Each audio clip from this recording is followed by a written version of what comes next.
Hi everyone, my name's Alice Bishop and I feel really lucky to be part of this series with paperback books. One of my favourite bookshops in Melbourne, and with COVID-19 still hitting small businesses hard, it's really important to support the bookshops that keep us going. I've written a book called A Constant Hum. Some people might have heard of it.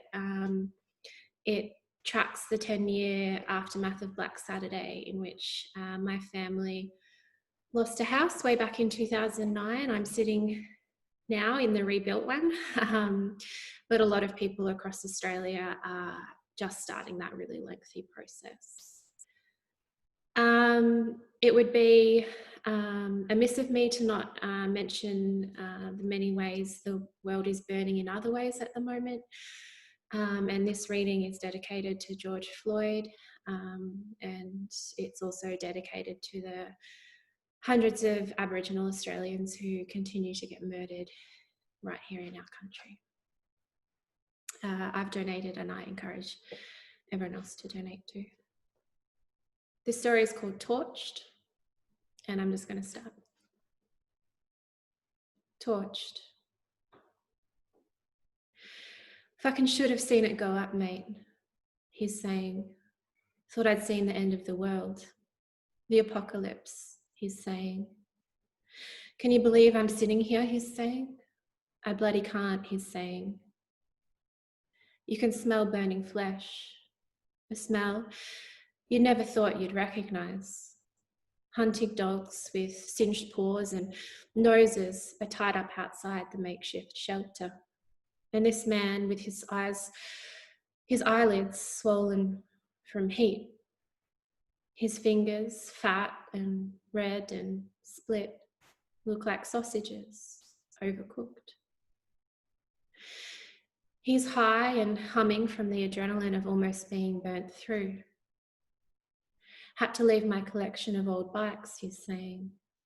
It's only stuff, sure, this man is saying. Do you have it? He asks. Insurance? He asks. But you don't answer. You can't. You're just thinking about her. The Red Cross tent is filling with people, but you can't make out most of their faces.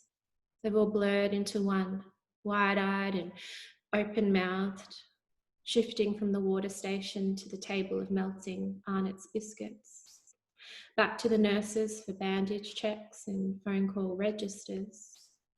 A stream of small, questioning voices blur into one. Have you heard from anyone at 1180 Skyline Road? Have there been reports about Wallace Road? Where's the fire now? Why is there no CFA? They say only 3 people have died, right? What? 24. How can it now so suddenly be 24? The police aren't sure if the fire's reached Steele's Creek. How can they not be sure? The man you've been told to wait beside must be 60 odd. About as old as your dad. There's a faded tattoo of a blue wren on his left wrist. His hands, swelling more as the minutes pass, have started shaking. Used to torch cars, he's saying. Have you ever seen a Ford or a Holden go up, he's saying. I have, he's saying. Seen a lot of stuff, he's saying, but nothing like this. Maybe it's karma, he's saying. Do you believe in that? A woman with a nurse's lanyard passes you, nodding to let you know she'll get around to speaking to you and your new friend soon. You nod back. The man beside you continues talking, maybe to you or maybe to the floor. Why do we only have one word for smoke, he's saying. In some cultures, mate, he's saying. We should listen to them, they've got 100 words, maybe more. I reckon the first people who lived here would know, he's saying. We should listen more, he says again, looking at his heat-split hands. 60,000 years, he says. I bloody reckon they'd know, he says again. Your phone hasn't rung. The last time you heard your wife's voice was before the wind changed. Before the wind changed, you wonder if this will be something you'll soon say too often, if it will become something defining, something in a sad story you'll have to tell and retell. You've heard the emergency centre rumours that the wind caused the fire to fall back on itself. But it's the flighty man beside you, here, in this centre, the emergency one, who's told you that. You don't know who to listen to. You thought there'd be someone to listen to. The police say everything's okay and that no one is dead. Then it's, sorry mate, we misunderstood. The number's up to 64. The CFA, they're off in hotter places, not milling about at the Red Cross tent.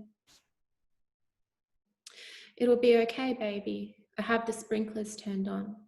Your wife, she'd said. There's talk of roadblocks being set up. A woman in a worn Adidas t-shirt cries next to the burns assessment desk. A tall nurse comforts her. Plastic cups of warm water are offered, along with small, understanding nods. You think of your wife and you tell herself again that she's just got no reception. The phone just isn't working. She'll be wanting to call. The smoke and the ash and the cinders, all these things will be in the way. Things will clear soon, you tell yourself, over and over. You will hear her voice. But really, mate, have you ever seen a car go up, he's saying. Seen a petrol tank catch fire, he's saying. Or maybe those movies, you know, atomic bombs, he's saying. Houses were going up like that across the hill, he's saying. Don't you reckon anything's left up there now, he says. I don't. I've got nothing left, he's saying. I don't know what I'll do. Everything up there, everything, mate, it's gone. The man with the blue red tattoo next to you, he starts breathing like he's been running fast. His hand stops shaking and he's staring straight ahead.